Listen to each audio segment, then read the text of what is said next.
right, let's do this. Welcome, ladies and gentlemen, back to the edition you prefer Cigar Garage Talks. How's everyone doing out there? Doing pretty good. We are officially in the second week of deer camp. Thank you, everyone, or congratulations and good luck to everyone who's still out there trying to capture the elusive buck.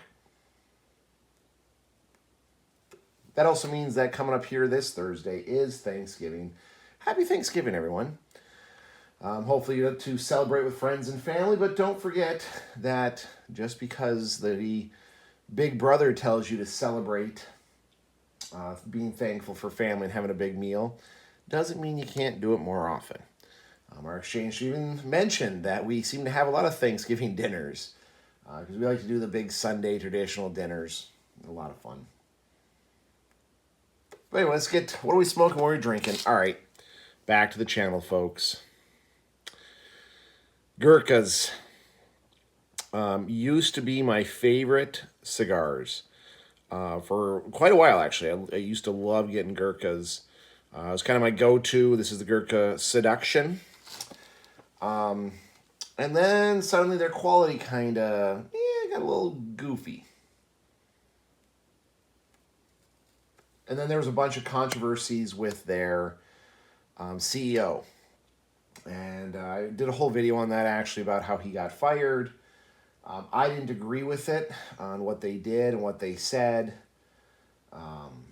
So I stopped smoking Gurkhas. I put them aside quite a while ago, actually, now. Well, apparently their quality has been improving. This one has a weird burn, but I think I started it off a little weird. Yeah, apparently their quality is improving. They kind of recanted on some of their earlier statements. So, circling back around, I have a handful of Gurkhas that will be making their debut on the channel here. We'll see. Right now with this one, not great quality.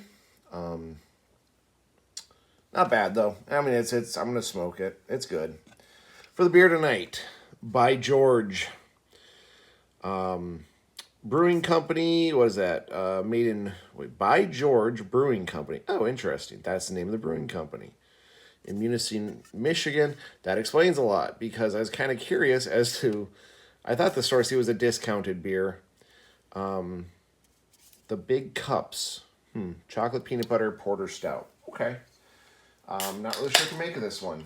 This is one the local store had a bit of a sale on, and I do like myself a good sale beer, and the fact that it is from the UP just makes it that much better. Alrighty, it's supposed to be a chocolate peanut butter porter. Not great head on there, but looks good. Let's give her a try. A little bit of peanut butter, a little bit of chocolate, and something else is going on with it. Not exactly a porter flavor. It's a little bit of a porter in there. Okay. A little after burp there. Not bad. I mean, it is a clearance beer, so you do kind of have to curb your enthusiasm with that one. But anyway, what are we talking about tonight? Tonight, seeing as it's the second week of deer camp, it's time to get introspective, folks. Time to get a little meta, start talking and thinking and looking at the morals and ethics of hunting. Every year around deer season, both leading up to and during deer season and after deer season, these little conversations will crop up where we take a minute to talk about and acknowledge the morals and ethics of hunting. This year, of course, is no different. I wasn't really going to make a video about this, but I had an interesting interaction this last week. So as many of you probably know, last weekend was opening day of deer season. It opened Friday the 15th. So I took my kids out hunting every day. We did morning hunts, we did night hunts. They did pretty good. We got a few deer. Nothing earth-shattering, no huge trophies, but we're filling the freezer, which is why I hunt. I don't care if the kids come home with a massive buck or a beautiful doe. I don't care. As a mentor friend of mine would say, you can't eat antlers or you can't eat hoof prints. So, there still has never been a good recipe to make fried antler. So I press it upon my kids. We do hunt for subsistence. Every animal we kill goes in the freezer. We will cook it up throughout the year. Probably not until maybe July. We're not going to have to buy any meat, any ground meat, any chopped meat, stuff like that. And the kids take the jerky. We make tons of jerky. They take it to basketball practices and games, so they're going to start doing that at the basketball season. Anyway, during my Monday morning meeting, we're all sharing news and whatnot, and I shared that my kids had gotten a few deer, nothing extraordinary, but they got a few deer. We're super excited, and one of the guys asked, he's like, well, he's not from around here. He said, his dad actually was raised in Israel. Apparently, in Israel, they have hunting ranches. And after you shoot the deer, it's very customary for the ranch to actually cut it up, and then you buy the cuts from them. So that's interesting. I've never heard of that before. I mean, I've heard of hunting ranches, obviously, but you can buy more or less cuts. So if you only want 10 pounds of steak, you just buy 10 pounds of steak. If you shot a smaller deer and you want 200 pounds of meat, you can buy 200 pounds of meat. I was like, that's an interesting business practice. Illegal in the States, but interesting. So I said, no. I said, we process everything. Shoot it, gut it, field dress it, bring it into the garage, quarter it up, grind it, slice it, chop it. I said, and I actually pat my kids on the back. We have such an assembly line with all these little workers. We can take a deer from hanging in the garage to in the freezer in about an hour and a half, give or take. It varies per day, per size of deer, of course, and what we're doing with it. If it's an old, grizzlied old deer that we're like, okay, we're just going to make that into grind, we can do it a lot quicker. If it's a younger doe or it's one of the garden-fed deer, it'll take a little bit longer. So anyway, I'm talking about how, we processed... I think it was something like 60 or 70 pounds worth of meat over the course of a few hours. And this lady comments up and she said, I could never live in your world. Or your world is so foreign to me. And I was kind of like, okay, well, whatever. Now, I believe she's vegan. Maybe she's just vegetarian. So I kind of pushed her on it in a side chat. Like, hey, your comment was bizarre. Can we have a little back and forth, a little discussion? I do know we're able to have a earnest talk about these things. And she said, yeah, that hunting, the fact that we do hunt is appalling to her. I said, okay, fair enough. And she said, no, but the fact that you hunt with your children, that you take your children out hunting,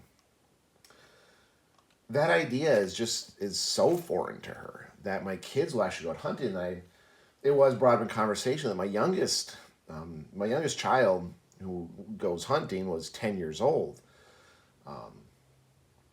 The youngest child of mine to harvest a deer, she harvested at 10. That's when we started her off.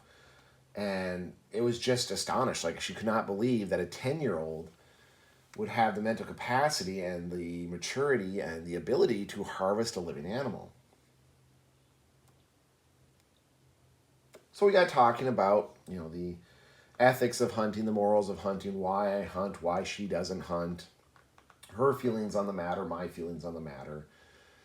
And I just wanted to rehash some of the points we talked about, because it is a good conversation to have. Even the most avid of hunter must stop and look at the morals and ethics of hunting, and really do a deep dive into this topic. It is something that we cannot just take for granted that, yes, hunting is right or wrong, either way. There are pros and cons to both sides. There are reasons to and reasons against that are infallible. You cannot argue against them. So let's talk about a few of them. One, hunting is the best way to control a population of an animal. Hunting and trapping. The whole natural selection, it works, right? To have predators, prey, predator balance, it does work. But you have booms and crashes. You'll have where, and the best example of this is Isle Royale, right? We held that up as a biological experiment. Well, the moose won out. The wolves died of genetic diseases. They couldn't really introduce new wolves. They're trying, they're not really taking. So it kind of showed that that experiment failed. And a lot of people are calling, well, let's let the hunters come on. Let's let man try to manage that moose population. And we have seen it work. When you allow for an animal to be hunted, hunters especially try everything they can to make food plots so that it feeds them, makes them bigger and stronger and healthier. We protect wildlife. We're selective in what we shoot and what we don't shoot. And to bring in hunters is a very quick way to control a population if it's done without politics. There are some hunting regulations that are very political that kind of push hunting as like maybe it doesn't actually work as well as we think. But you cannot argue that. It is a very effective way to manage wildlife. And one of the prime examples they talk about is turkeys. Turkeys were only ever found in a handful of states. But then, and I forget the guy's name, I've heard it more than once. I've even heard some of his poetries and some excerpts from his journals. He just fell in love with hunting turkeys and started writing about it. To the point now, he made turkey hunting so iconic, and it is a lot of fun. Don't get me wrong, I've been turkey hunting. It's a riot. We now have turkeys in all 50 states. This is now called the heyday of turkey hunting. They talk about, in the 80s, 70s, and 80s, that was the heyday of deer hunting. This is the heyday of turkey hunting. See, that thing just gets so weird there on the end. Such a bizarre cigar. Gurkha's gotten interesting. So we're in the heyday of turkey hunting, or turkeys. There'll probably never be more turkeys than there are right now because of hunting. People falling in love with it, protecting flocks and putting up food plots and encouraging their growth and survival. I believe it was in the 1980s, a senator even said if we opened up a bald eagle season, the population would be through the roof. Of course, I don't believe in that. Okay, we're not going to hunt bald eagles, but it's an interesting theory. So there is that. Now, one of the other sides that you can't really argue against is you are taking a life. You do have to end an animal's life, and I will give that to vegans. We say we're a superior creature, our intellect, our reasoning, our understanding, but yet we still kill other animals for our sustenance. Now, I cannot argue with a vegan that says, if we really are truly this transcended above the animals, we have to look at this morals and ethically. Morally and ethically, yes, we are taking a life of a creature that would have went on to live possibly many years. So how can we be this superior creature if we are still eating flesh? And now I'm not getting into the nutritional factors and whatnot. It is merely looking at this morals and ethics. You cannot defeat the argument that hunting takes a life. Because it does. It ends a life. And if we are a superior creature, we have to be talking and asking ourselves, why do we stoop down to the level of taking a life? Inalienable. You cannot disagree with that argument. You can counter it with other points and arguments, but if we are truly supposed to be this ascended noble, high creature, highest life form on this planet that has reason, and that's how we hold ourselves above animals, is that we have reason, then we do have to actually acknowledge that. Now, again, I can counter that with other points and other matters that, I am going to eat meat. I do like meat. Should I not then have a stronger connection to it? Understand where it came from, understand the process of what's involved in taking a life.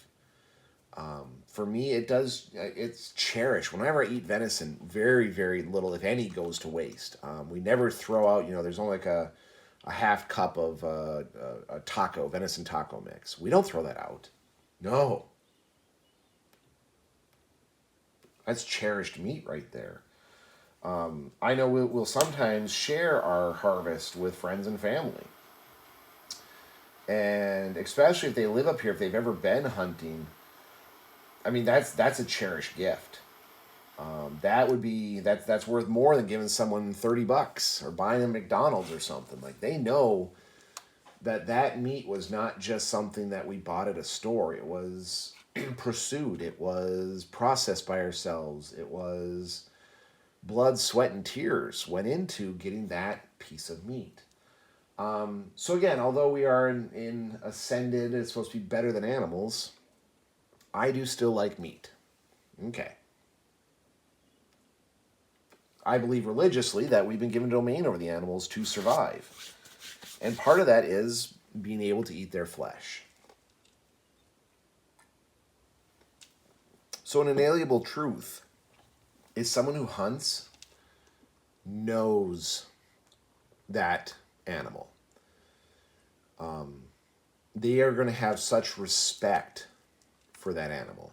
One, they've invested lots of time and energy, money, feed plots, feeding them, bait piles, time and effort, pursuing that animal.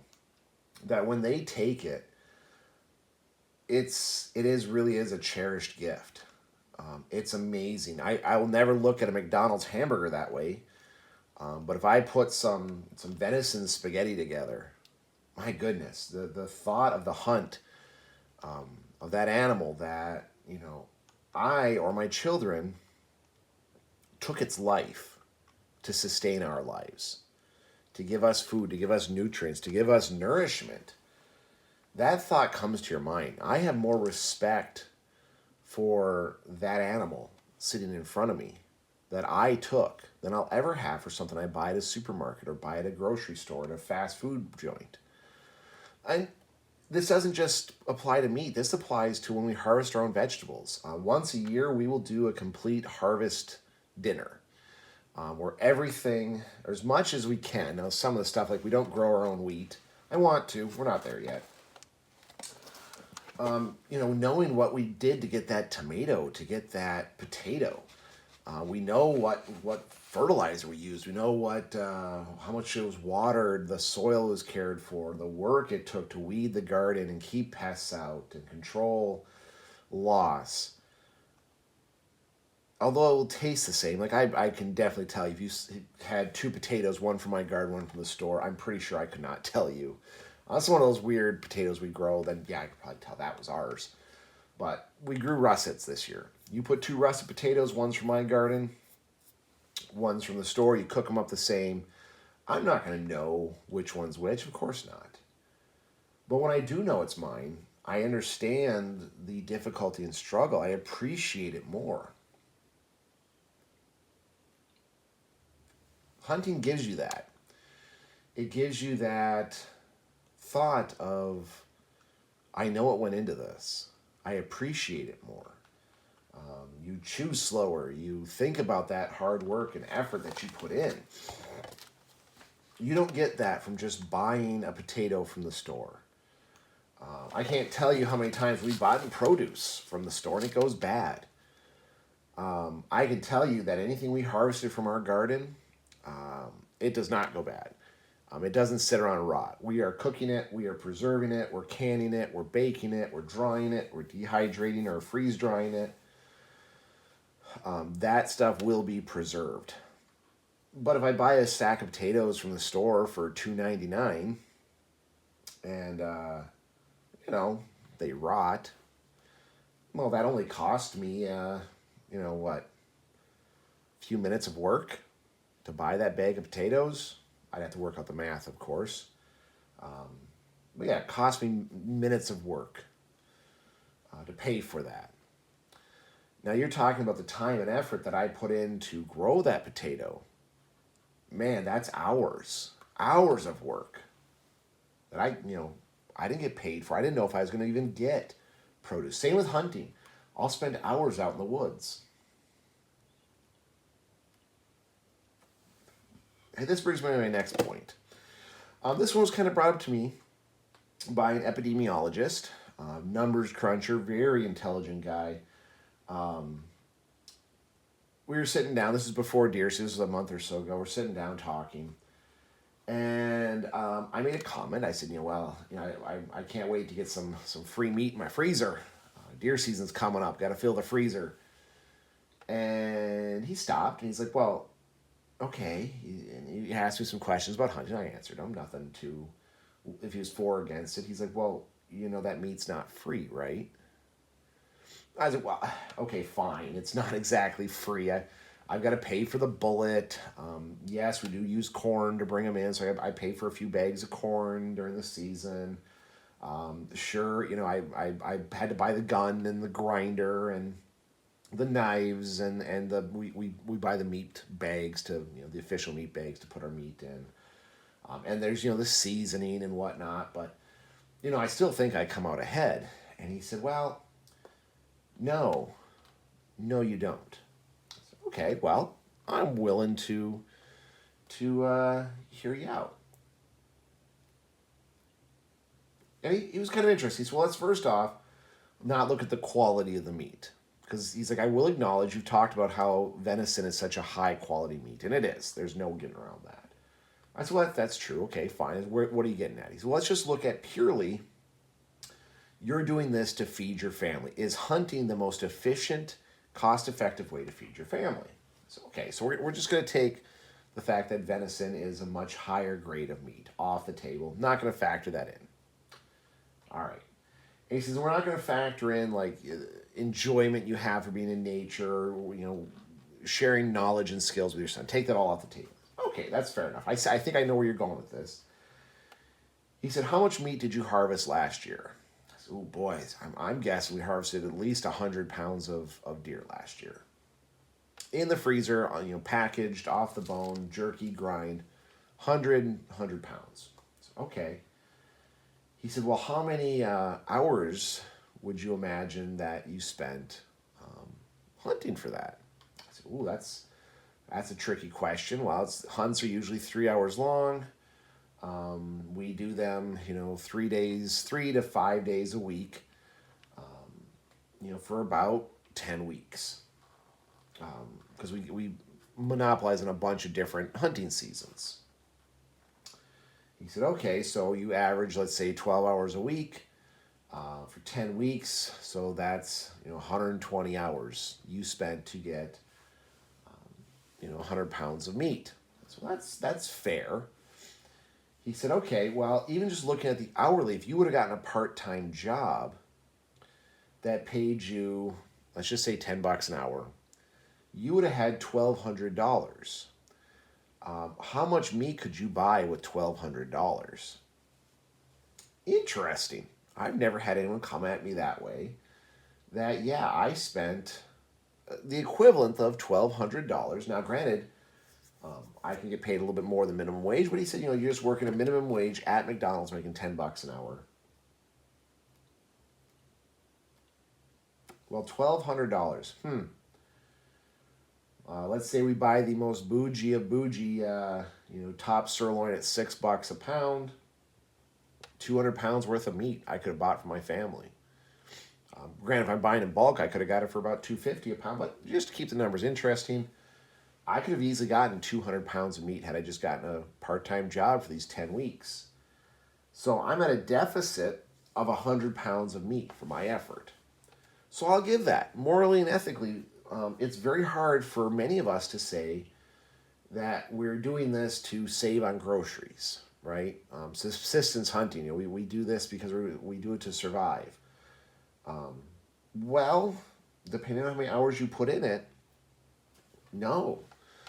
It's not more cost effective for me to harvest my own meat from wild game.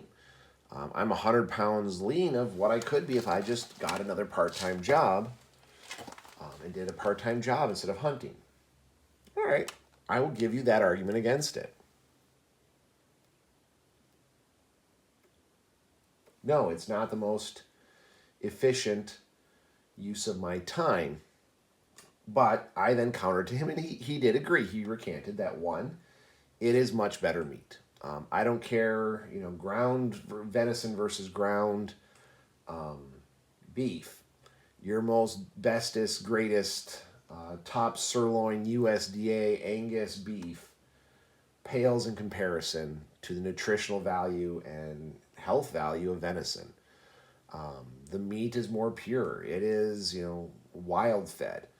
Some is eaten out of one of the best gardens I've ever seen in my life. The farmer who were helping actually control his deer population, those animals eat the best fruits and vegetables, fruits and vegetables. They eat apples, or they eat some of the finest corn with the neighbor's cornfield. It is very, very, very high quality meat that we get. It would easily be worth $10 to $12 a pound, and I've seen venison sold in the store for $10 to $12 a pound. So we are getting super high quality meat. We are also controlling deer on a farmer, an elderly farmer who sells his fruits and vegetables to make ends meet, where his retirement doesn't has some gaps. So we're protecting his harvest, and he even told us this year that he has had very little deer issues with deer getting in his garden this year, and he credits it for us taking so many deer off his property. And then, of course, there's the big one. One, my blood pressure and pulse are beautiful while sitting in the woods. Some of the best numbers I have are just chilling out there in the middle of the woods. It's great for my health, great for my psyche.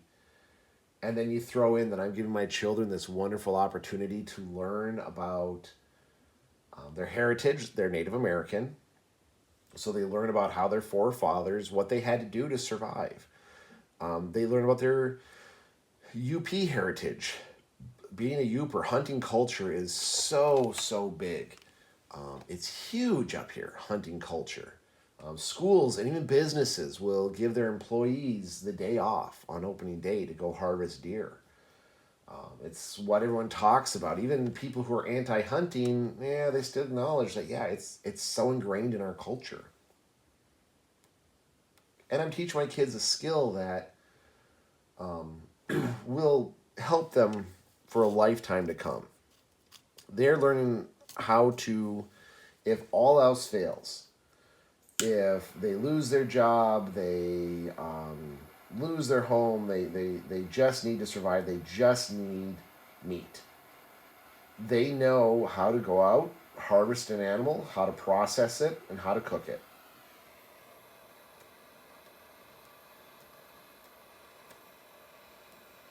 Gurkha, not good. Your cigar went out on me. So they know how to process it. They know how to harvest it. I will admit that there was one of the times when I was transferring from one job to another, moving from one city to another here in the UP. If I had not shot a deer that year, we might not have had meat on the table. Our meals would have gotten scant and skinny for sure. But I had a lot of meat throughout a kind of rough winter. When you have that transition, you have a new job where your old job's not paying you, but your new job's not paying you, and the new house payments coming due, and your savings are absolute zero because you paid for moving trucks and moving expenses. But we had food because I was able to harvest a deer that year. We had meat. We could mix in. Even if we did have some hamburger, we could make it go twice as far by mixing in some venison with it. I will be the first to say that saved us. It really did. And I can't deny the fact that I am extremely happy that my children will be able to do that. If times get super tough for them, they're each getting a hunting rifle when they graduate high school. When they move out, they get their own hunting rifle. Dad's going to buy them. And yeah, so that at least I know they can go out, they can hunt. They can take down an animal, they can eat that, they can eat for a while. And you can't argue against that. Being able to harvest an animal when times get tough, when you don't have a job, that $10 an hour, you can't get that job, or your finances have run super thin. To be able to take an animal to feed your family, you got to do what you got to do.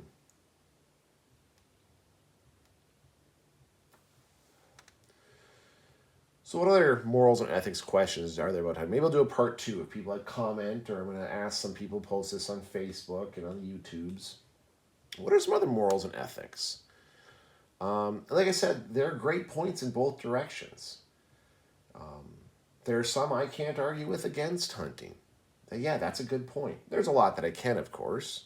There's a lot of misinformation, misnomers out there. But I do believe that, in my opinion, the good outweigh the bad. It's great for my kids culturally.